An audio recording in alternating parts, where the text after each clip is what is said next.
here this morning on the foundation of the transformation agenda of our country.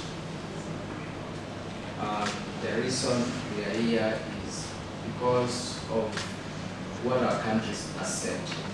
We put ourselves through a blueprint program, the Vision 2030, with clear targets that we wanted to transform our country. And quite a lot of work has been done with the contribution of our private sector. The sector, you can stand in any capital of the world and you say connectivity in our city, Nairobi, is excellent. Even our other towns and even national coverage is one of the best.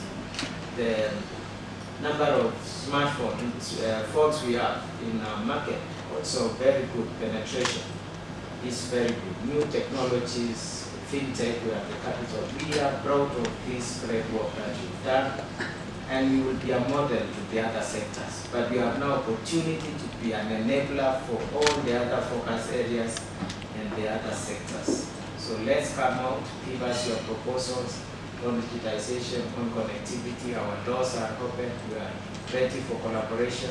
Our teams, our agencies are here to work and facilitate the private sector.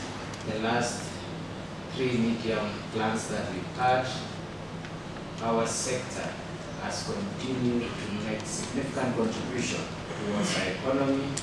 It has become a firm foundation and an enabler to the country's progress. At the end of 2022, we set a program for transformation which shortened our focus. What we had set to achieve in 10 years, shortened to 5 years through the bottom-up transformation agenda, a document that looked at the history of our country and some of the challenges that has persisted for many years, and those problems clearly identified and objectives set. Some of the things that have for many years affected our country, including hunger, where we have food shortages and challenges relating to hunger and so forth.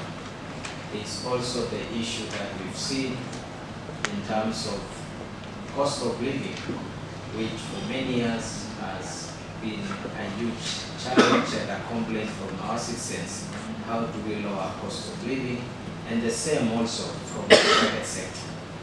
There's also been observation in terms of the involvement of the entire citizens in contributing to economic development to address what we call the tax base for the country. About our targets, how do we achieve the 100,000 kilometers for fiber? I know we've made progress.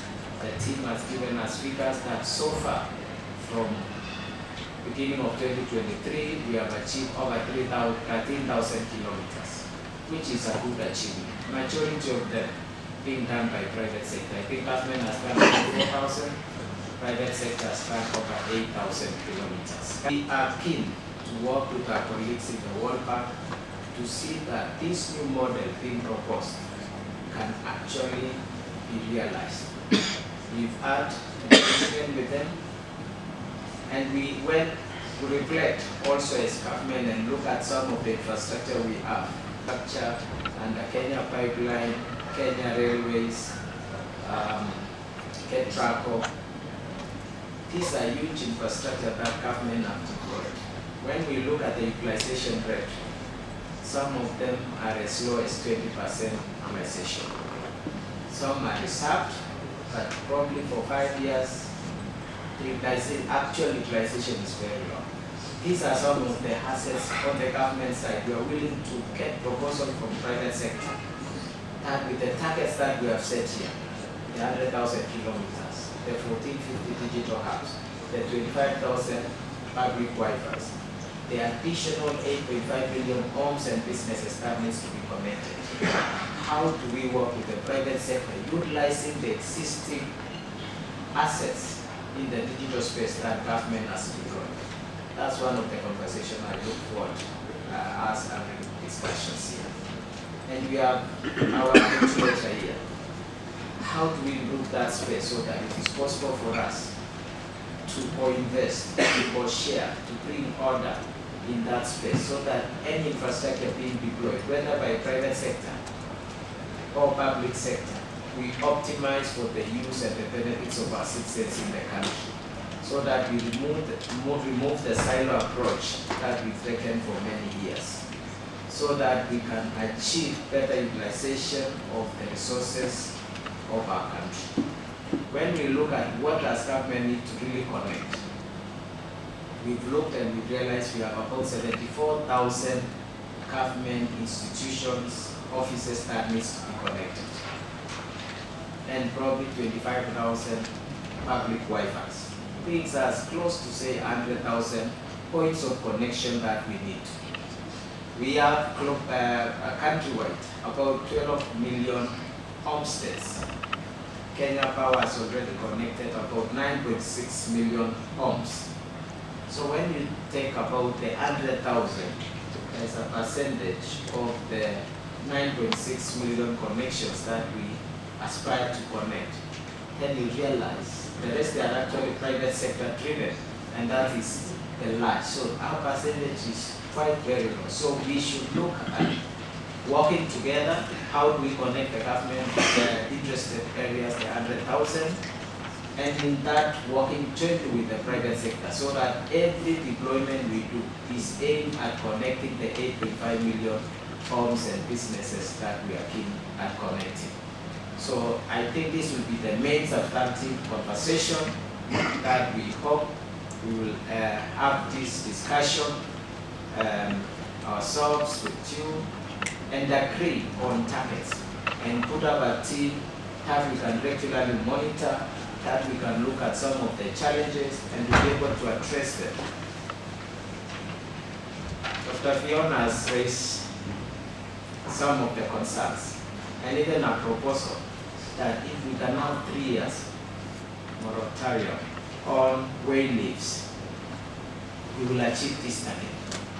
And I think that's something we are willing to have the conversation. We are willing to have this request placed on all the stakeholders.